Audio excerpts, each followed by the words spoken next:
Are you self-employed? Have you been in business for at least 2 years? And have you applied for a mortgage with your local bank or credit union and been denied because you didn't show enough income on your tax returns? Listen, you're not alone, you're not going crazy. This happens to business owners just like you every day from coast to coast. The good news is you should come to the right place. And I'm excited to share with you a loan program today that's going to turn the game around for you.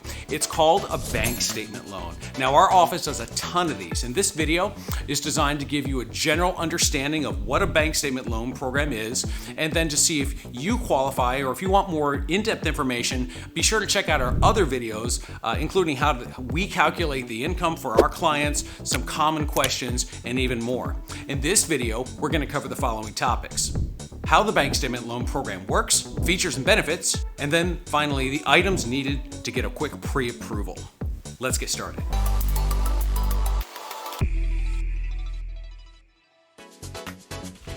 Okay, let's jump right into it. This is how a bank statement loan works. It pretty much works like every other loan program you've ever applied for in the past, except for one small detail. Instead of using your tax returns to count the income for qualification purposes, we're going to use the deposit income running through your bank statements. So for instance, you'll provide us with 12 to 24 months of your business bank statements, and then we'll use a percentage of the average business deposits as the income from your application. Here's the basic formula. We count the ordinary business deposits from your bank statements. Let's just say in this example for 24 months. We'll take the total divided by 24 months to produce a monthly gross income figure. Next, we'll look at your ownership percentage of the business. Let's say in this example it's 100%, so we'll be able to use all of that income. And then finally, we'll apply a default 50% expense ratio to this figure. In other words, cutting the figure in half. That becomes the monthly income for your loan application. So at this point, you might be asking yourself, what happens if my business's expense ratio is lower than 50%? Well, it's a great question, actually. So if this happens, as it does with many businesses, what we do is we have you provide a letter from a licensed tax preparer stating your business's current operating expense ratio. And then we apply that to the gross income figure.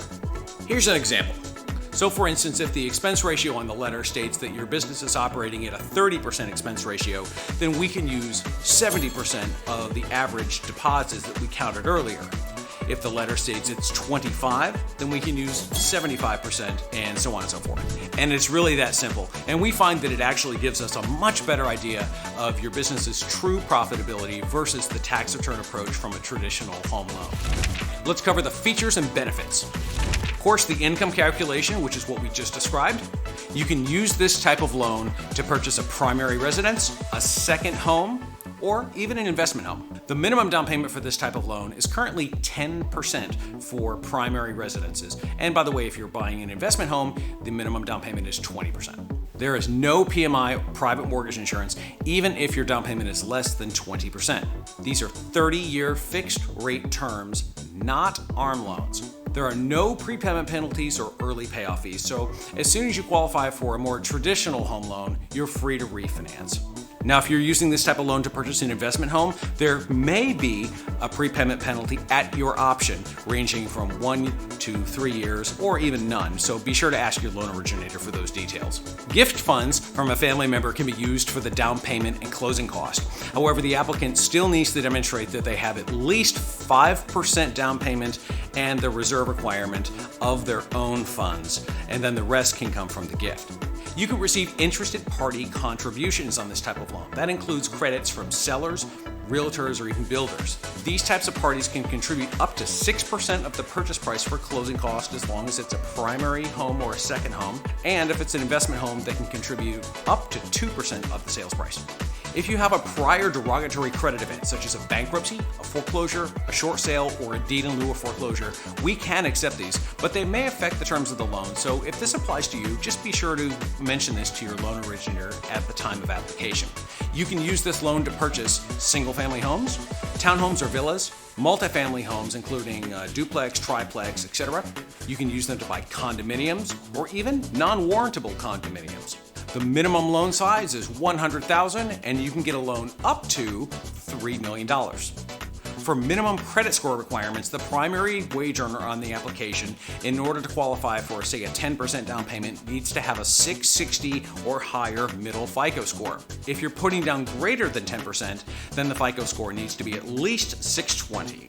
Note, if there are two people on the application, we'll be using the numeric middle credit score of the applicant who has the greater income level.